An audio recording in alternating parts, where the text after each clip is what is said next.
what God did was design the brain cell to look just like a tree, and there's trillions of them in your brain. So with that trillion, all hooked up together, connected to each other, it looks just like a forest. So much so that neurologists call the brain as a neuron forest. And that's what I'm referring to, that the Garden of Eden is the human brain. Most of the majority of the stories in the Bible is about brain development, how we're supposed to develop the brain. From the Old Testament to the New Testament, Jesus was a depiction of the design of the brain, that this is what we're supposed to end up. If we develop it properly, Jesus' performance, the emotions that he wants us to use, this is what we're supposed to do. This is the evolution of the brain. This is the ultimate survival, how the design of the brain, how it's supposed to evolve to this stage, and Jesus represented it.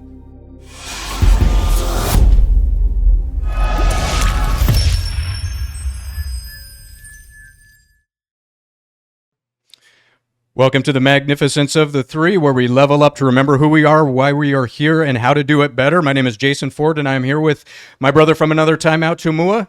Today we got a great episode. We're going to wrap up with the story of Timeout actually getting released from prison and talk a little bit about how he adjusted to life, and then we're going to go into more content of his book, The Magnificence of the Three, which is a award-winning book, and go into some of the topics as far as the land and his interpretation on how the number three comes back into this biblical story and how we can expand on that. What we ask, though, going into this is that you keep an open mind. This is not pushing an agenda. Everybody's on their own journey here. Our particular journey, two guys from totally different lives, and we met coincidentally, if we want to call it coincidentally. I think it was divine intervention, but we were put together. Both of us wanted to do a podcast. Both of us happen to be authors, and here we are, Timeout. So I know you like to take us out in a quick prayer, so let's go ahead and do that, buddy, and we'll get started. Thank you. Good morning. Let's say a short prayer. Bless our morning with Father in heaven. Thank you for this beautiful morning. Thank you for adding another day to our lives.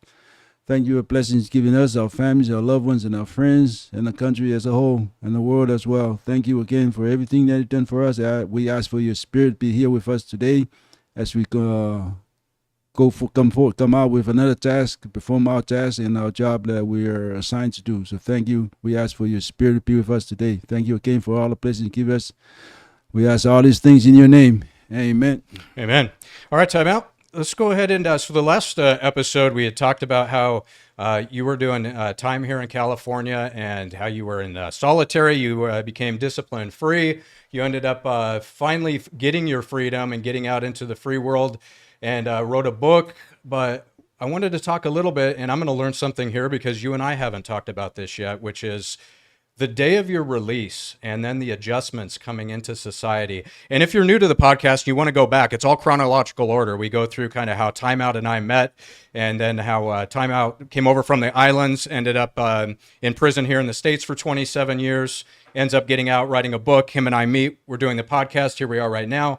But let's talk a little bit about that first day that you get out. What was that day like? Just knowing that after 27 years, you're coming out into a totally different world, not knowing what to expect.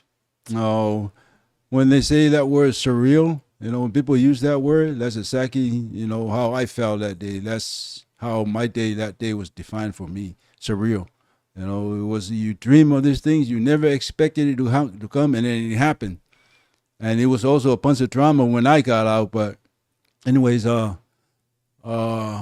remember coming home, driving home, and I'm looking around, and this is a whole, my brain, in the minute there, you got confused, because this is not the environment you use it to for all these years. Your brain was not, you have to readjust your brain, to accommodate this new environment you're walking into. And that's how I felt that day, And I think I'm a lot more blessed than most people, because all this time my wife and my family stay with me, keep in contact, come visit me. Everywhere I go, my wife will follow the kids and come visit me. So I was able to maintain that constant contact with family, So that's a little bit, I'm a lot more blessed, because very, very few percentage of prisoners have that wide. Most of the time, once you get a life sentence, most prisoners, they lose their families. For women, the women move on, the wives move on with the kids, but not for me. So that's how blessed I was. So a lot more easier adjustment compared to most people. But that day was I can still see the streets. I can still see the freeway. Where did you get released from? What was the final stint? I was in a place called little city here called Blythe. Blythe, yeah. Yeah, and I was there in the level 2 there. That's where I got released from. And coming in out of Blythe, when you're first driving out of there, that's not even close to the real world in most cases, because Blythe is kind of a different place in itself. So when did you hit, like, what city did you hit first, like major city? We stopped off at where they had that casino. They had a casino there. In Palm Springs area? No, before Palm Springs. What's the name of the casino? We stopped off over there. My wife said, "Hey, come get something to eat." So get some snack from the car. So we went outside, and that's one of the funny moments. So I walk into this place. This little is like a store, and he have all this stuff laid out, all the vegetables. I haven't had an orange at that time for like over a year. And if you did, you were before, when you were doing time, you were probably making pruno. And that's why they took the oranges. They took the oranges from the whole system because of that. So I walked into this place, and you have all the fruits, the candy bars, the sodas, they're all sitting there. I was so confused. I didn't buy any. I ended up walking out of the place. Didn't buy it. My wife goes, "Won't you get anything?" I say, "No, I'm okay." That's so typical. That's a typical prison movie right there, where the guy gets out and has no idea where to even start. I don't even know where to start. For the first time, going, I have no idea. I have no idea where. So I walked out. I'm like, my wife goes, "Did you get anything?" So, "Oh no, I'm fine." I'm looking at oranges. I'm like, man, I want an orange. That's one of the stories too. Like, I was actually in my first time in the level 2. I went out. They took me out of the hospital. So I went out of the hospital, and this is my first time outside the gate, besides getting on a bus. So this is my first time out to the streets, in handcuffs. So we got out of the van, and we walked, and I was so shocked. I actually cried, because this is the first time I walked on a tree like a full-grown tree. We're walking into the building, and I'm walking under there's rose bushes. Because there's no trees on the yard. There's no tree. The only tree you see is when you get on a bus, you see a tree. But my God, like little things we take for granted, And that's what I felt that day. Like little things, I forgot what a tree. We're walking in, under the trees, touching a rose bush. I forgot what those things feel like. So now I mean, that's not only the environment, which has to be crazy, but then you're going to have to deal with people in general. You're going to have to learn how to acclimate back to whatever family life and how to go about that. Oh. And then the workplace. So you've got a whole nother journey ahead of you. What about the cell phone? I mean, you weren't used to cell phones at this point, obviously. Nope. How did that impact you? Oh, it took me a long time to get that thing here. I had to learn. I try to learn all these little things by myself. That take even longer, But it's amazing. I gotta give you, everybody criticizes what's his name on Facebook that owns Facebook and Messenger. Zuckerberg. Yeah, everybody criticizes him, but man, I love that guy, and the reason why, because on Messenger, this enables me to call my families from the islands of New Zealand, Australia, all over the place, and it's free. You know what I mean? Yeah, it's pretty free. much. You had your whole worldwide system there in your hand after being. How often could you use the phone when you were in there? You could use it every night, but most of the time. For like how long? 5 minutes? 15 minutes. Yeah. You can use it every day. It depends on the list, because they make a list of people to use your time, use the phone, and. Who did you talk to besides your wife? Just generally family out here. Yes, generally family. It was, I didn't have no outside. I have a few friends, but nobody really come in contact that often. Once in a while, it's drop a dime, but it's mostly my wife and the kids. So you're in a whole new world with. I can't imagine just walking out, people dressed totally different. There's no pay phones on the side of the road. The cars, the models of cars. Now you'd seen TV though, right? Yeah. So was there? I mean, the blending of what you saw on TV versus the real world. explain that. Did that help, or was it when you got out a total different perspective of what you had seen on TV? Oh, it's a world of true life. You don't see homeless on TV for one thing. Yeah. So you don't see the drug addicts, how bad drug addiction is out here in the street until you get out. So, but we were warned. We attended classes in preparation for this for the release. Oh, you actually had like an orientation to get. Yeah, we have psychologists and I'm kind of surprised. Yeah, the preparation for they have programs set up for people, especially for lifers. Just in case you get released, you have all these things, all these programs that prepare you to interact with society, and they have some really good programs. So, but they still don't prepare you enough. So the first day I got out, my wife took me to Walmart. And people had warned me, say, hey, you got to be careful because people out there, they don't care. You know, they don't care whether you kill 20 people or 100 people. They don't care. And so, you know, there's that perception with inmates that everybody, you know, I'm a killer. You know, nobody, you don't mess with me. And you're like, nobody's going to know when you get out who you are, who and you nor are. Do they care. Yeah, nor do they care. Did you find that you were actually probably more orderly and structured than the average civilian? Meaning you kind of stayed in your own lane? That's exactly what I did. Yeah. I was a lot more structured because now, for one thing, I already got a plan. The plan is to write this book. So this thing is foremost in my mind. Say I cannot jeopardize it. It's just like I did. The preparation started from in there where I can't jeopardize this goal I've already set. I cannot do anything to jeopardize this goal. So that makes it easier. So the first day we got out, my wife took me to Walmart, and you know it's a busy store, so people will step on your toes. And that's exactly what happens. A lady stepped on my shoe and just kept walking. Literally? Literally. So I started laughing. You know, I told my wife, I said, man, they warned me, but I'm glad they warned me. You know. Anyways, but that's true to fact life right there. That's what it's like. People don't care. You know, in prison you don't do that. You know, you quick to apologize. Otherwise somebody's gonna put a knife in you. But out here, people don't care. You know. Well, and if you didn't hear the last episode, you were talking about how you did 12 years disciplinary free. That had to have been really good prep work for the discipline, and because getting out, if you were still doing the same things you were doing when you got in for the first couple decades, you probably would have snapped on somebody just knowing that that's just the way you handle things. That's a fact. Yeah, that's a fact. So what about going back and getting a job? What was that like?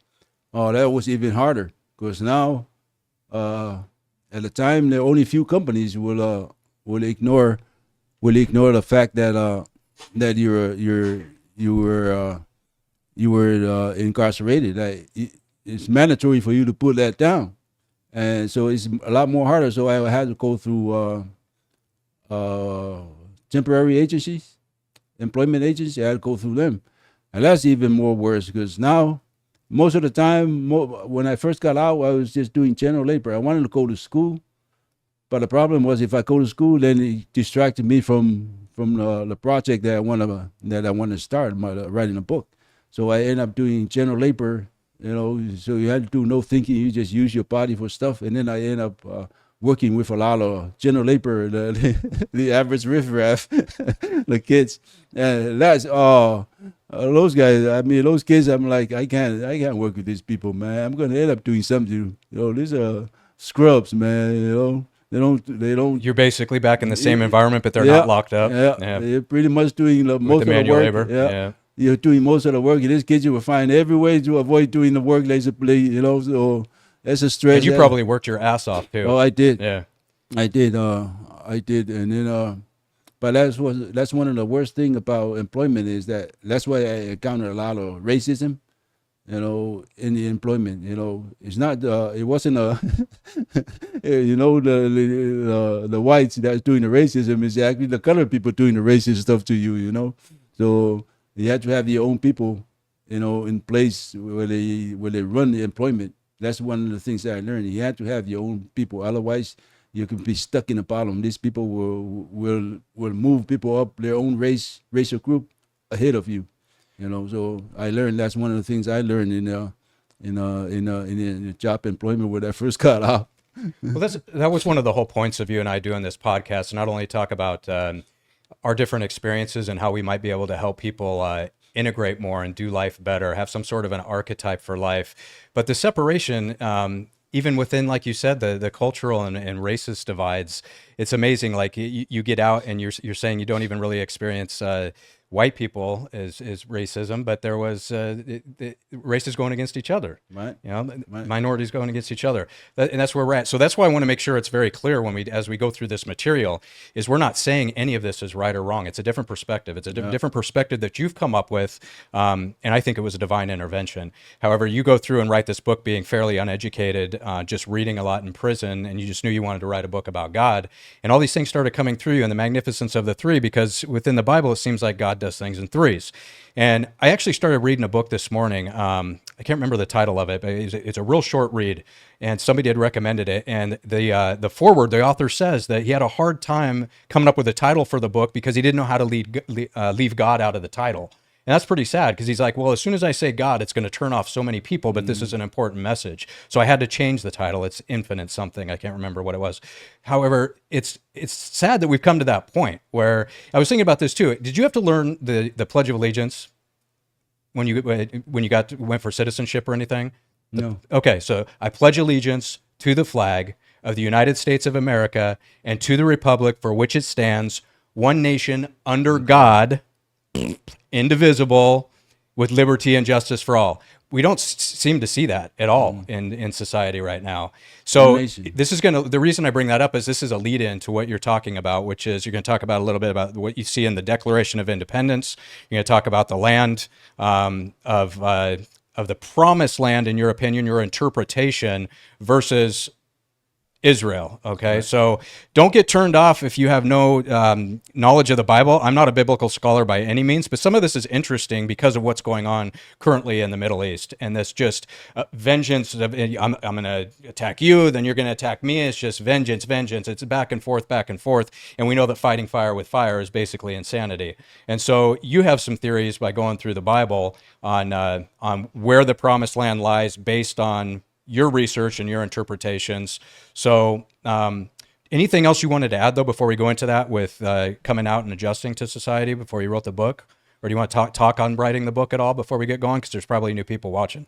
Yeah, one of the things that I found out when I got out, I didn't fully understand it until I was writing a book and reading up on neurological studies and discoveries.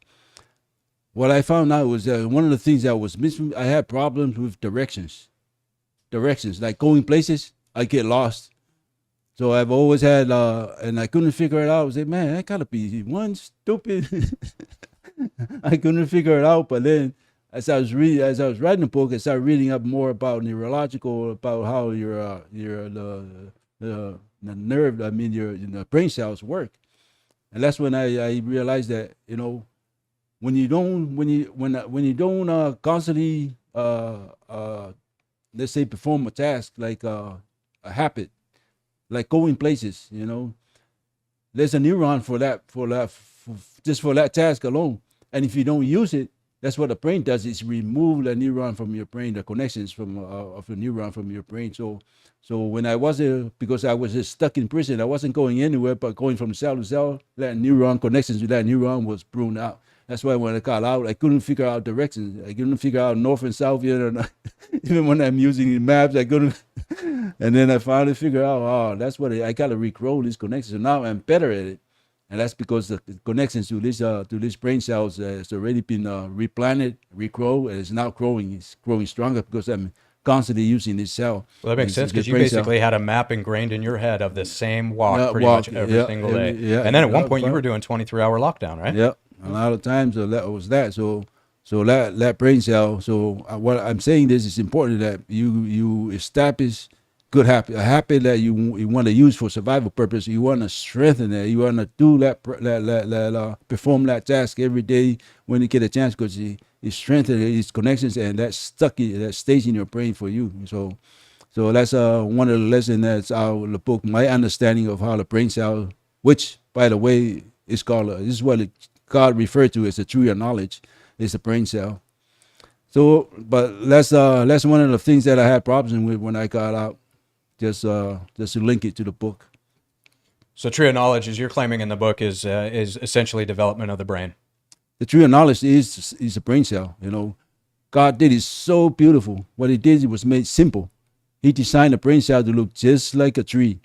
It has roots. It has a tree trunk. It has branches. It looks just like a tree. And I found the key was the neurologist, biologist, neurologist guy, team out of Israel, Tel Aviv, made the connection between knowledge and emotions. And that's the key to finding, unlock the key that led me to the identity of the tree of knowledge is a brain cell. You know what I thought was kind of interesting too, because I've been researching some of this stuff on the side since you and I've been talking, and the cranial nerves. You know how many of those are? 12 disciples, 12 cranial nerves. Ooh, nice. So a lot of this stuff starts tying together. It's like, and I've had people say, and it's true. I mean, you can go looking for things in numbers, just like if you go out on the road and you're looking for red Tesla cars all day, you're going to see red Teslas.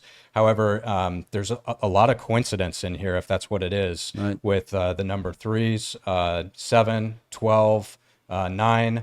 But yeah, 12 disciples and 12 cranial nerves. Yep. So go ahead and expand more on the tree of knowledge then. Well, the conversation in the Garden of Eden between the snake and Eve, we call it the fall of man. But all I'm saying is that what God did was planted the evidence, planted a marker of what the brain cell is and how it's supposed to work. So what God did was design the brain cell to look just like a tree, and there's trillions of them in your brain. So with that trillion, all hooked up together, connected to each other, it looks just like a forest. So much so that neurologists call the brain as a neuron forest. And that's what I'm referring to, that the Garden of Eden is a human brain. The whole most of the majority of the stories in the Bible is about brain development, how we're supposed to develop the brain.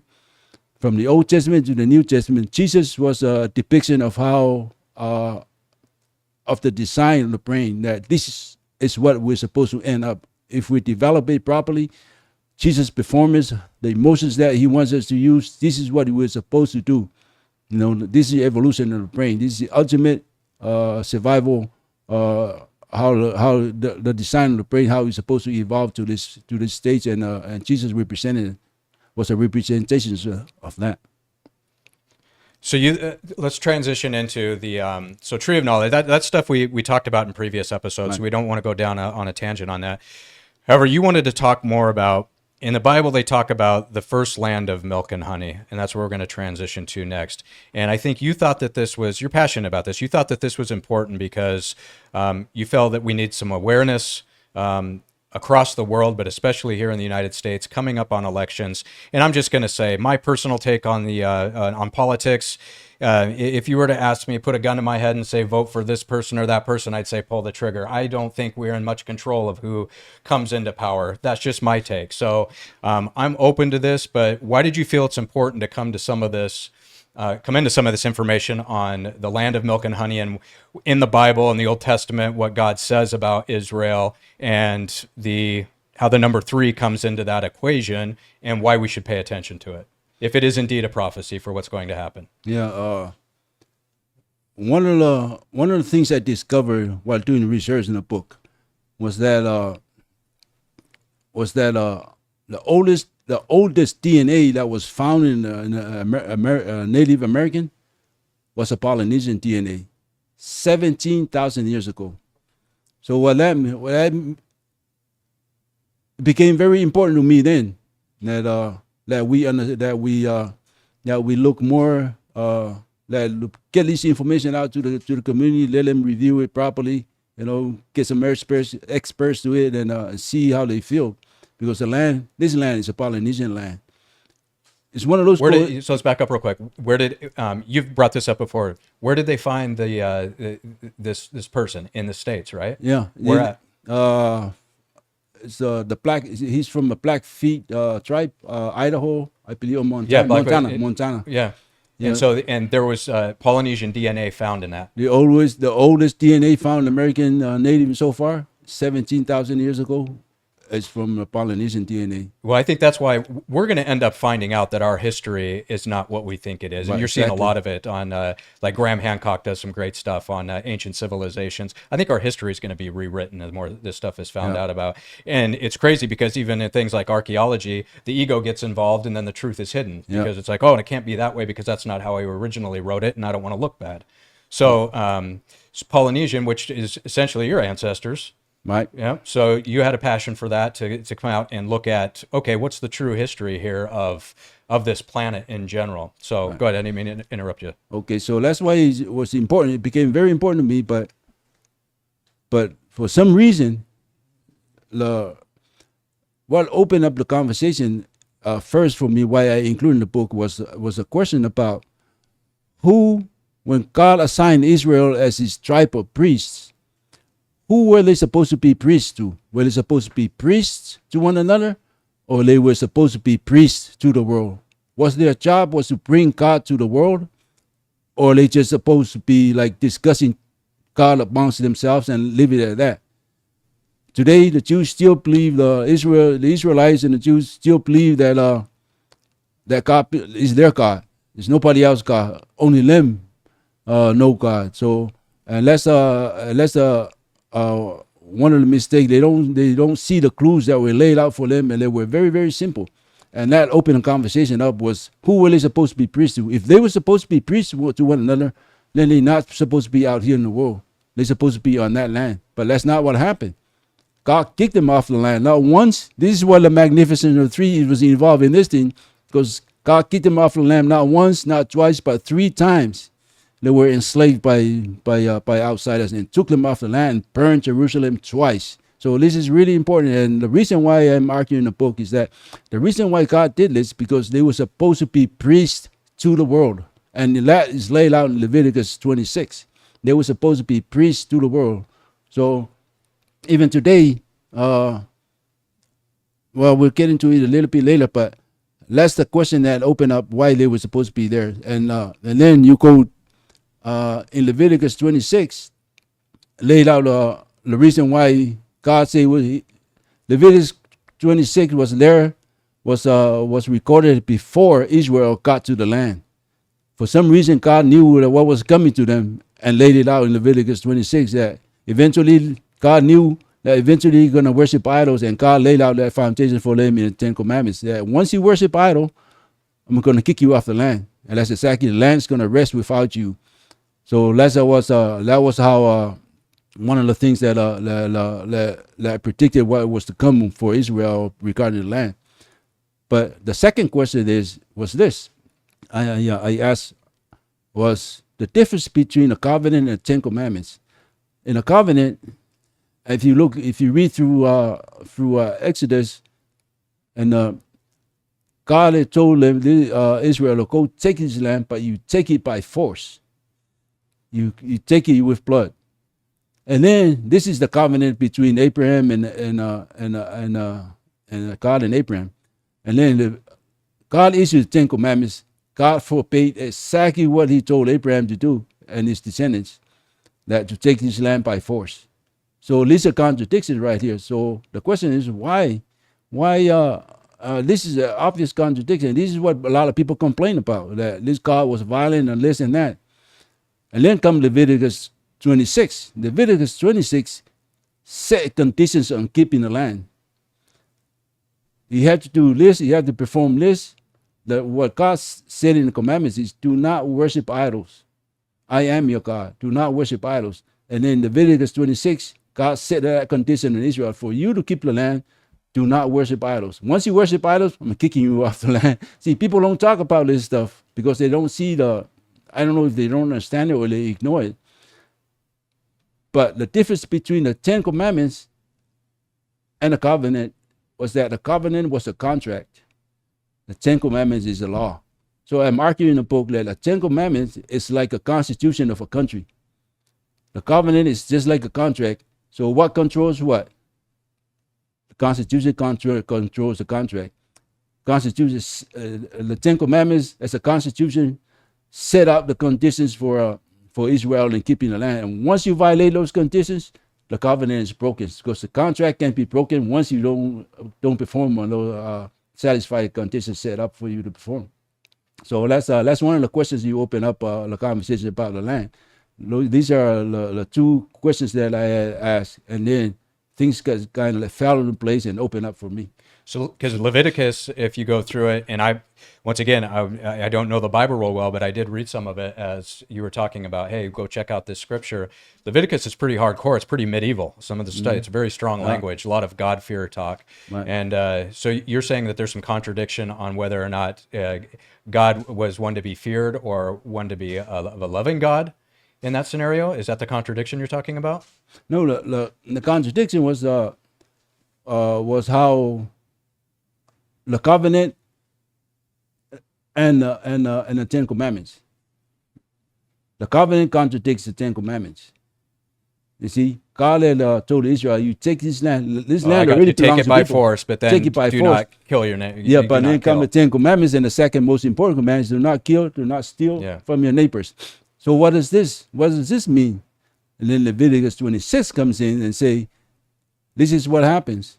You know, if you worship idol, I'm going to take the land from you." So God set the conditions for them, and that's what the confusing thing is for me was God has set these conditions before Israel got to the land. Before Israel, so God already knew what was going to come. It's almost like God already pre-planned the outcome for Israel, how Israel is going to go about performing their task as priests. So they kicked him off the land 3 times. The Magnificent Three. It happened 3 times, and that was it. If it happened 3 times, that's it. It was not going to happen no more. So because they were not supposed to be on that land, even today.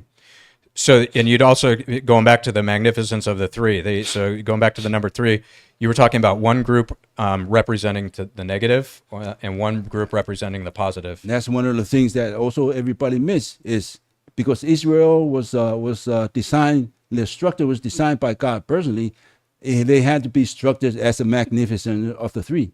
All fundamental elements of the universe is structured in 3. The atom was the basic, was the first element. It was structured in 3. The water itself, one of the scientists call it the water of life. It also has only three atoms. So all these little things, that include Israel. The land as well.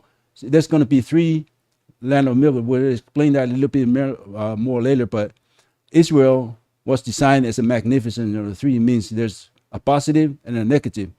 And this showed up at the first incident when they came out of slavery, the day that that God issued drafted up the 10 Commandments. One tribe of Israel that was down the Mount Sinai,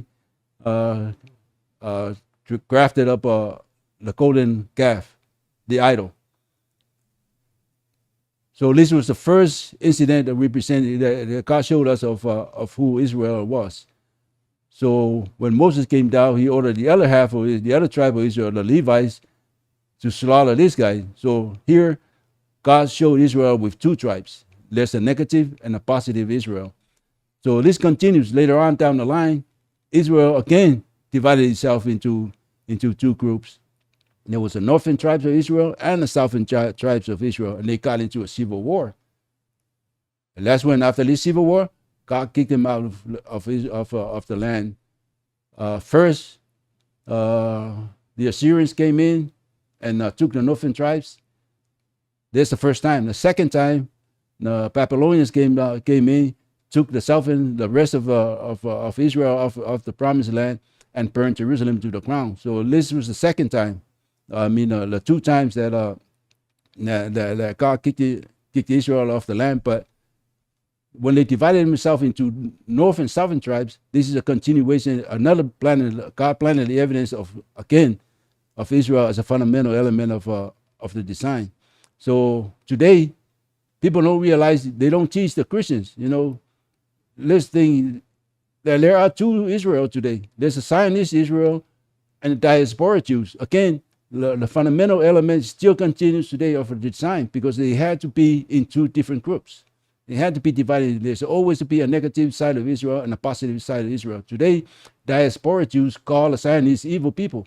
They don't want to go to that land. They have nothing to do with the land.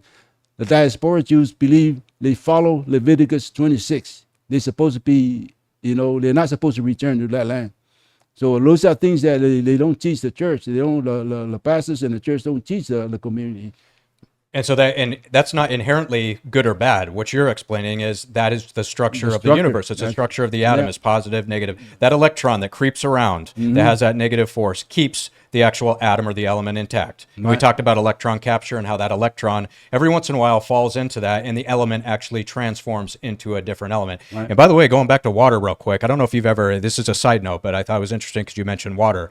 I believe it was Dr. Masaru Emoto, a Japanese physicist, did a study on water where he would actually have the water crystallized depending on what you were saying or the music you were playing. So if you were saying, I love you, for example, over and over to the water, it materialized into this beautiful like snowflake. If you were saying, I hate you, you take a look at these pictures online, it's insane. And if you say, I hate you over and over, it will just crystallize, not even really crystallize, just kind of morph into this kind of black blob of a cloud. Same thing with music. If you start playing classical music, you get a formation of this beautiful geometric pattern. You start playing heavy metal, and it just distorts it into just kind of a non-geometrical, if that's the way you can explain it. So it's crazy because the argument is that, and they've proven this in science, that water holds memory. And so a lot of this just ties together that there's so much more to this world that we don't understand. Right. And I think the whole point that a lot of the things we'll be talking about is to live a more fulfilled life, to live as a whole self and have one foot in that spirit world of the things that we don't understand, because it makes this life a whole lot more interesting. Our story in general of meeting each other and going on this journey. I mean, if we didn't have an outlook of magical things happen and miracles happen, this probably wouldn't happen, because I think what you project out is what you get. So that's a side note, but I think it ties everything together, that there is more to this universe and this material world than we understand.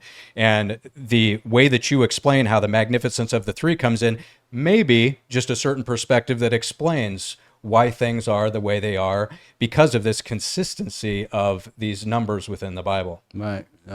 Water is magical.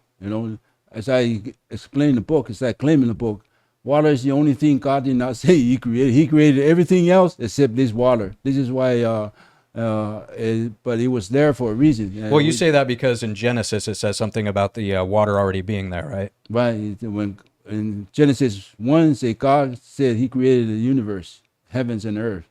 And then on the second chapter, He floated in, and He was floating on top of the water. So the water was already there. He didn't specifically say He created this water. He just said He was floating on top of the waters. And then He moves on and start creating. And then called for the light. We was after the waters, but the waters was already there. Anyways. So that's interesting. Go ahead. So we go, and the reason why I'm claiming that the American land, let me explain it properly. One of the claims that I'm saying is that God replaced the land that was once given to Israel, and replaced it with a new land. The new promised land was for the Gentiles, and that land is this land, the American lands.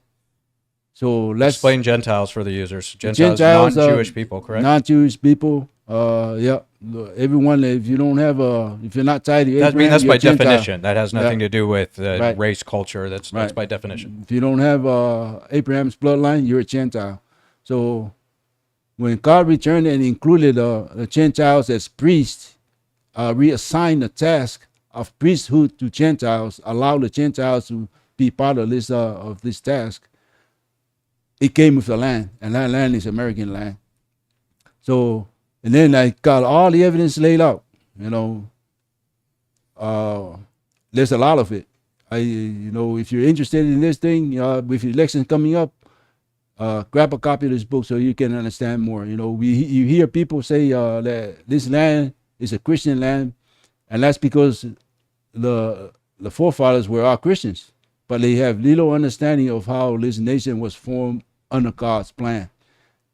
It was what you call a spiritually inspired declaration.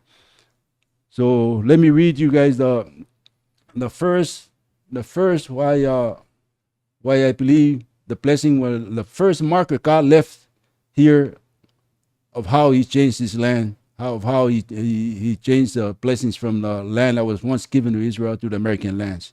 And this came in the Declaration of Independence. Can you read it for me? Which one? Declaration of Independence. We hold these truths to be self-evident that all men are created equal, that they are endowed by their Creator with certain unalienable rights, that among these are life, liberty, and the pursuit of happiness. That there, I'm claiming, is a political translation of the second most important command. And the reason why I'm saying this is because you cannot love your neighbor, you cannot love anybody else if you think they're below you. They think they're not better, they're not no better than you. So you will never treat those people as equal as yourself. So this is why this is really important, because this is a political translation of the second most important command. You can only love your neighbor if you look at them as you look at yourself, as you love yourself. So this was the first marker that was God left of why this nation was chosen. It was the second land, was the second promised land He assigned to the Gentiles. And if you notice, here's the magnificence of the three. There are only three rights included in this declaration: the right to life, to liberty, and pursuit of happiness. Only three. So this is what you call another explanation of a marker of the magnificence of the three that fell out of the Bible and landed here on earth. And Thomas Jefferson was the third president. And the guy that, just by coincidence, the guy that introduced this into the Constitution became the third president of the United States. So this is and then one of the most important marker was that this country was the only country that defended the second most important command and defended it by blood. And that came through the Civil War. The Civil War began with slavery. The anti-slavery and pro-slavery crowd got into it, and it was behind. And this was the motto of this Civil War was slavery, was how people treated one another. Not unlike what the Christians should be treating each other, but they were enslaving people, and it just happened to be so. When the Civil War came about as a result of this. So the Americans became the only nation on earth to defend the second most important command. And we know what happened after that Civil War. The milk of honey. Everything began. The United States became the center of the universe, pretty much, at least on earth. With the Industrial Revolution, and because when you say milk and honey, that's out of the Bible, and doing some research on it, it's essentially a very fertile land. That's what it is by definition. So you're claiming now that the United States is the land of milk and honey. You also had mentioned, I'm going through the notes, you wanted to discuss how the creation of the atom bomb was confirmation that right. The American land was replaced by the old one given to Israel. That was a confirmation for me, was because my claim is the atom bomb was designed from the atom, and this was the manifestation of the Ark of the Covenant from the Bible. But we know that God personally designed the Ark of the Covenant. So if the atom bomb was a manifestation of the Ark of the Covenant, it could not be. There is absolutely no way, Americans could do it without approval from God. And the most amazing thing about this is the people who created this bomb were all Jews. The three people that started this whole process were Jews. So and that's just just add more evidence to support my claim that the atom bomb was a manifestation of the Ark. And there's absolutely no way the United States could have created this thing without approval, because this is God's artifact, and he designed it personally from his hand. Okay, so the last part you wanted to go into, because we're going to be running up on time here. So you were talking about the danger posed on Americans. I don't like to think in terms of negativity. I think when you look for it, that's what you get. But as we're going through some of the statements in the Declaration of Independence, it's like we pretty much are the antithesis of unity and integration here. We have two parties, and the two parties absolutely seem to hate each other and will find every single way to attack. Just the same thing, really, that's going on in the Middle East. It's just here domestically. So what's your take on the danger on Americans coming into election time here? Uh, This is just your take, remember? yeah, this is just my take, but it's important for the Christians to understand this, because most of these wars in the Middle East are actually pushed by Christians. That's how I see it.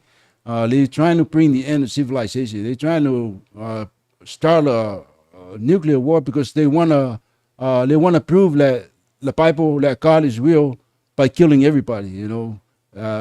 This is why the kids have turned away from the church. The church are closing, and because people don't believe in this stuff anymore, because they don't believe in God because of what they're doing today, what they've been doing for the last 20, 30 years of trying to end civilization, just to prove their point that the book of Revelation is what's in Revelation is real, without even telling people that the devil is not pushing the issue. It's them. They are the ones pushing the issue. There's no devil, but the people who are trying to do this. So what I need the Americans to understand, first and foremost, that the tree of life is the Ten Commandments. God left clues in the Bible of what the tree of life is, and I'm claiming that the tree of life is the Ten Commandments. You have to follow this thing to the T. You have to follow. When God said that you have to love, the second most important command is love your neighbor like you love yourself. That's actually now proven, neurologically proven by our experts, that how important it is. Loving thy neighbor is important socially because it affects the development of the human brain. So do the Americans, as they get ready for elections, you have to bear that in mind. The thing is that I'm concerned about, because if my claim is true, that this is the second land of milk and honey, that means there's going to be a third one. It's because it's mandatory to be in the magnificent of the three. There has to be a third land, because everything God touches is done in three, and there's going to be a third one. The world is changing really fast. We have AI now who's about to replace millions of jobs, but you don't hear politicians talk about it. We have a new organization in the world. They're forming their own dollar, and that's going to affect our welfare, our well-being.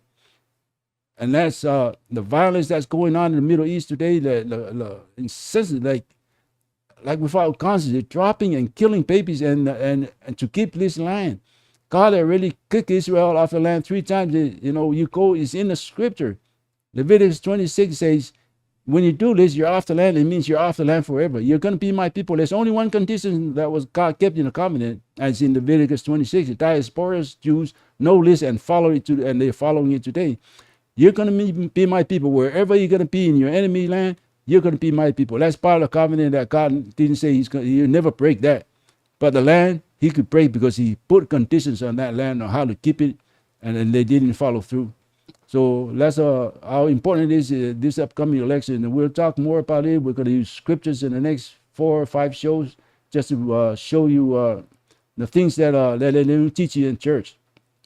But finding the Ark of the Covenant, finding the tree of knowledge, the tree of life, and the Garden of Eden. Those are really, really important understanding of how God set up the scriptures.